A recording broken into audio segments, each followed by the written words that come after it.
friends, welcome back to my channel. My name is Karis and I make crochet amigurumi plushies. For today's video, I want to teach you guys how to make your own crochet amigurumi pattern. What inspired me to do this video was I just recently finished my little sleepy time baby bear pattern. So adorable. I'm in love with this little guy. Plus, his hat comes off, you guys. Like, isn't that just the cutest thing?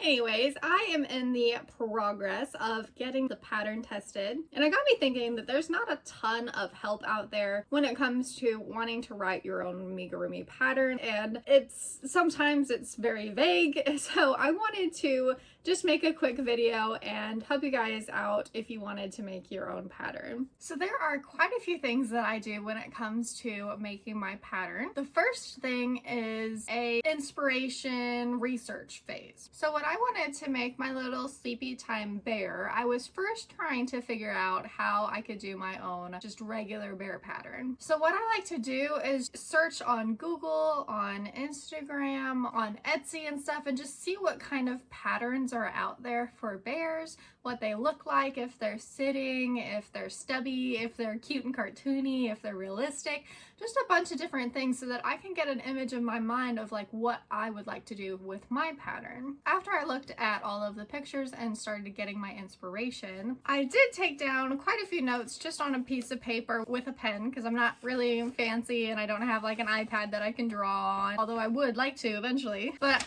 I just quickly drew up some notes. I'm not a drawing artist by any means, so just be aware of that. But I drew up some notes of just different styles of how I could do the bear, the different parts that I could do.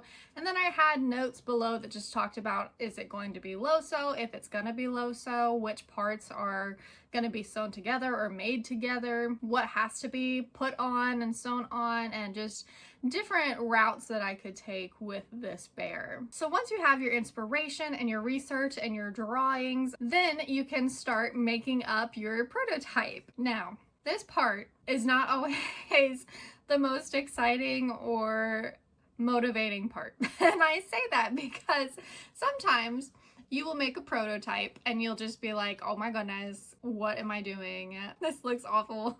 So this is my prototype that I, started off with on how I wanted my bear to look. And once I got this done, I just took a look at him and I was like, well, the arms look a little bit too big for what I want. And then his ears are a bit mousy. It doesn't really give bear. His mouth looks a little bit too big, I think, as well. And then his body is just a bit too chunky, I think, for his head size. And so there was just quite a few tweaks where I was just like, I'm not sure how I like this. And when you are starting off trying to make parts with an amigurumi, if you've never done amigurumi before, like you've never read anybody else's pattern or used anybody else's video to make the amigurumi yourself, then there's a lot of stuff that you're not gonna really know or be aware of when it comes to making your own pattern. So like there's a lot of things that are very common. Making the heads, for example, like making a head, it's usually always like you put like single crochet in a magic ring and then you increase in each stitch and then you do one single crochet increase all the way around, two single crochet increase all the way around, and you keep doing that until you get the size that you want.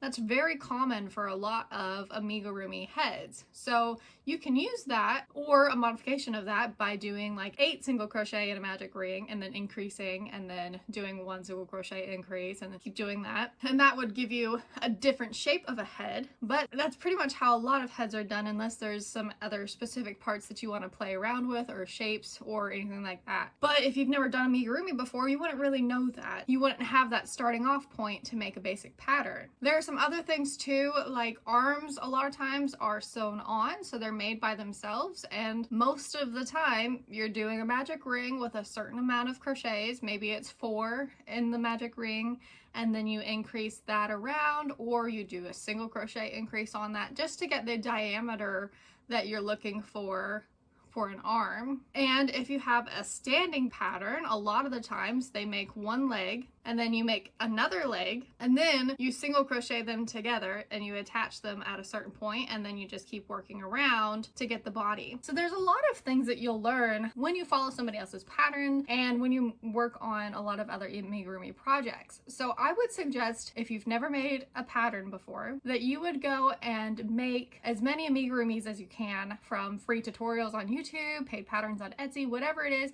There's free patterns on Instagram too. So whatever it is, wherever you can find them, I would suggest just trying out a whole bunch of different patterns, because you're going to figure out that there are a lot of commonalities in making amigurumi. And sometimes somebody might make something where it's just like, oh, that's how you do that. That's pretty cool. And then you can integrate that into your next pattern or just like a certain style of things. I'm not saying by any means that you go out and you copy somebody else's amigurumi pattern, but definitely try as many patterns as you can so that you get the feel of how these patterns are made and become more familiar with amigurumi patterns. So I am one of those people that does like to crochet and see what happens and then fix things from there, which might waste a little bit of time, or it might seem a little bit of like a waste of resources and stuff, but I'm a visual person and I want to just have it done so that I can look at it, critique it, and change things. If that's not you though, you can definitely go back to the research and development phase where you do a lot more in-depth details on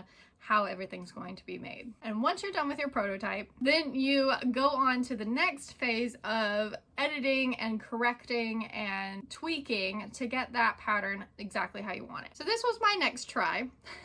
So I definitely tweaked quite a few things. He's not as round, his arms are definitely different, still don't love them, and his ears are much smaller, still don't love them, but they are getting there. So the ears are getting there, it's getting to where I want to be. His head, a little bit alien-like, not my favorite. And his arms, bit stubby. His body, just a little bit too long for me, and his little legs are just a little bit too long for me as well. They should probably be a little bit shorter. So this is what I do, is I look at them and I keep editing. So you just keep repeating this phase until you get where you want for your final product. So once I was done with him, I knew where I wanted to go. I knew the corrections I needed to make, and that's how I made him. So I made the corrections to his arms. They're not short and stubby anymore. They're actually just the perfect size. And then his little legs are much better, because you can see here how his legs are much longer, and now over here they're much shorter. His head is much more proportionate. It definitely looks more like a bear head. His nose is just the right size, and his ears exactly how I wanted them. And they're done different than these ones, because these ones are just a single crochet and a magic ring, and these ones are folded. So they look much more like bear ears. So I think that he came out absolutely adorable, and it took 3 tries. But I have been making patterns for a while now and crocheting for a while now. So there's some things you pick up on the more you do it.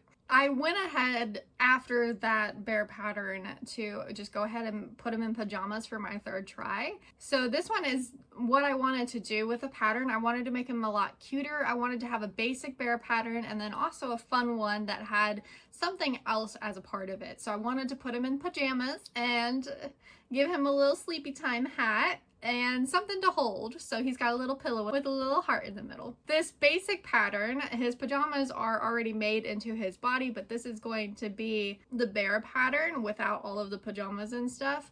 And then there's also an additional pattern telling you how to make the pajama sleepy time baby bear. And while you are doing that, just be sure to take plenty of pictures. You are going to thank yourself for this later. When I made patterns, I wanted to get my final product done. And then once I was happy with it, I was like, okay, I'll just make it again and then take the pictures. Ugh, that took so much more time than needed to be taken.